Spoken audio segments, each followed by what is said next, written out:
Hello दोस्तों, आज हम लोग पढ़ेंगे क्लास 10th का निर्देशांक ज्यामिति।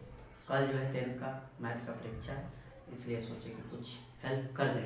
देखिए, निर्देशांक ज्यामिति में कुछ इस तरह का क्वेश्चंस आते हैं। पॉइंट देकर पूछता है कोटि और भुज बताइए।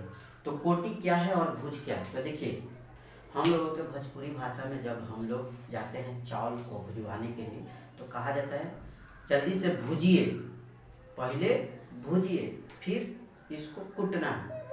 तो पहले भूज होता है फिर कोटि होता है, पहले भूज फिर कोटि, यानी एक्स वाले को पहले वाले को भूज करेंगे और बाद वाले को कोटि। पहले भूज बाद वाला कोटि, यानी 5 क्या है आपका कोटि है। कोटि क्या है 5, ठीक है।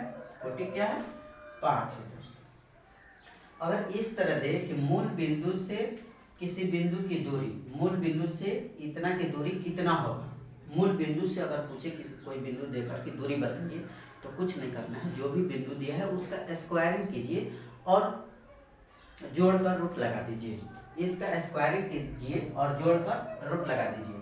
तो बताइए, स्क्वायरिंग करेंगे तो 9 होगा, इसका स्क्वायरिंग करेंगे तो 25 होगा, दोनों को जोड़कर रूट लगा देना है। तो बताइए कितना है आपका? आ जाएगा कितना? 34 रूट 34। Simple answer.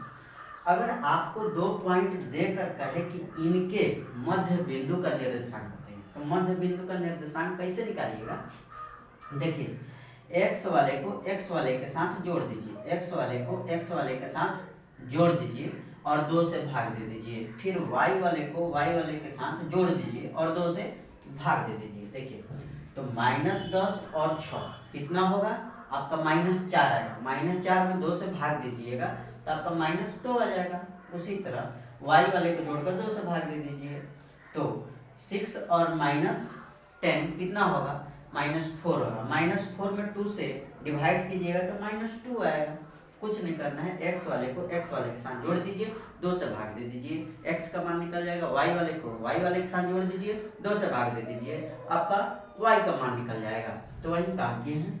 तो आपका आएगा -2 और -2 इन दोनों के बीच के मध्य बिंदु के निर्देशांक। अगर आपको इस तरह दे, अगर 2 पॉइंट देकर कहें इन दोनों के बीच की दूरी बताइए तो कैसे निकालिएगा? कुछ नहीं करना है।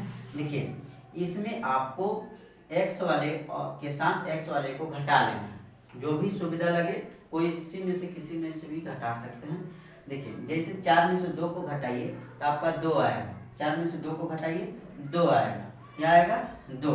फिर उसी तरह y वाले को घटाइए, 3 में से 1 को घटा लीजिए, आपका 2 आएगा। कितना आएगा? 2 आएगा। कुछ नहीं करना है, घटा लीजिए। x में से x को घटा लिए, y में से y को घटा लिए। अब कुछ नहीं करना है, आपको क्या करना है कि दोनों का स्क्वायरिंग कर देना है। दोनों का स्क्वायरिंग करके दोनों को जोड़कर रूट लगा देना है, ठीक है। तो कितना आ जाएगा? इसका होगा 4, इसका भी 4, यानी आ गया हमारा √8। √8 को इतना लिख सकते हैं। तो कैसे निकाले हैं? तो x वाले को x वाले के साथ घटाइए, y वाले को y वाले के साथ घटाइए और स्क्वायरिंग कर दीजिए, जोड़ दीजिए, रूट लगा दीजिए, हो गया। तो ऐसे आप जल्दी ऑब्जेक्टिव बना सकते हैं एग्जाम में। देखिए, अगर कोई त्रिभुज दिया है और तीनों शीर्षों का निर्देशांक दिया है, अब पूछ रहा है कि उस त्रिभुज के केंद्र का निर्देशांक कितना होगा, तो क्या कीजिए, सब x को आप जोड़ दीजिए। पहले वाला सब x का मान होता है, बाद वाला सब y का मान होता है। तो बताइए, पहले वाला 2 है, 0 है, 4 है, कितना होगा? 2 0 4 कितना? 6। कितना? 6 है। अब 6 आया तो जोड़ दीजिए, तो हो गया आपका 6। सभी y को जोड़िए, तो सभी y को जोड़ने पर 4 6 10 10 -1 कितना होगा? -1 आएगा। कितना? 9। कितना आएगा? 9। तो सभी x को जोड़े तो 6, सभी y को जोड़ो तो 9। अब क्या करेंगे, इस दोनों में 3 से भाग दे देंगे, इन दोनों में 3 से भाग दे देंगे और काटो, 2 आएगा 3 आएगा। यही हो गया हमारा त्रिभुज के केंद्र का निर्देशांक। अब देखिए, कुछ ऐसे क्वेश्चन आता है कि बताइए x अक्ष पर किसी बिंदु का निर्देशांक कितना होगा? तो x 0 होगा। x अक्ष पर किसी बिंदु का निर्देशांक x 0 होगा और y अक्ष पर किसी बिंदु का निर्देशांक 0 y होगा। जिस अक्ष पर पूछे वह जीरो नहीं होता है। जिस अक्ष पर पूछे वह जीरो नहीं होता है।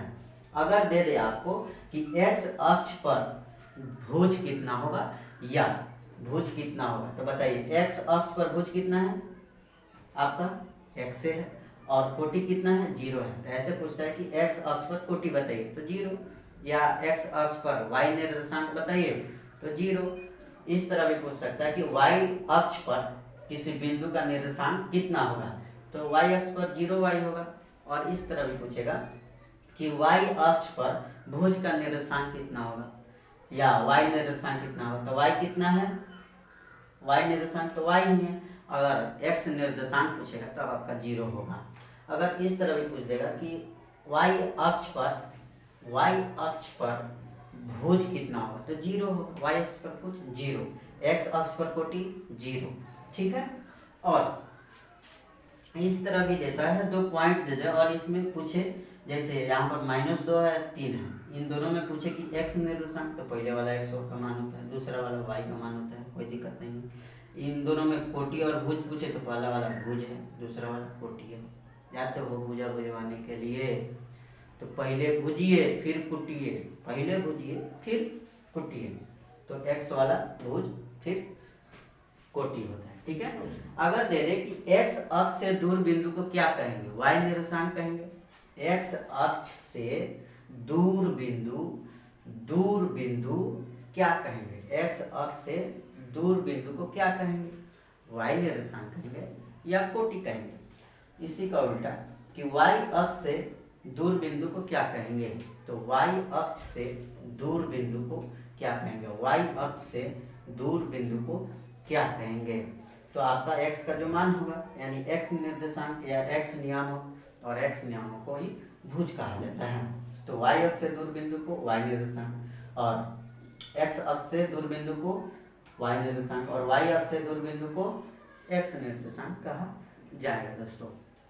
तो कोशिश है कि आप लोग जल्दी अच्छा से पढ़ कर जाइए और हौसला बुलंद करके जाइए और 100 में 100 नंबर ठोकिए आपका मैथ में, तब ही आपका मेहनत सदैव का दोस्तों, नहीं तो समझो आग लगा दो एकदम।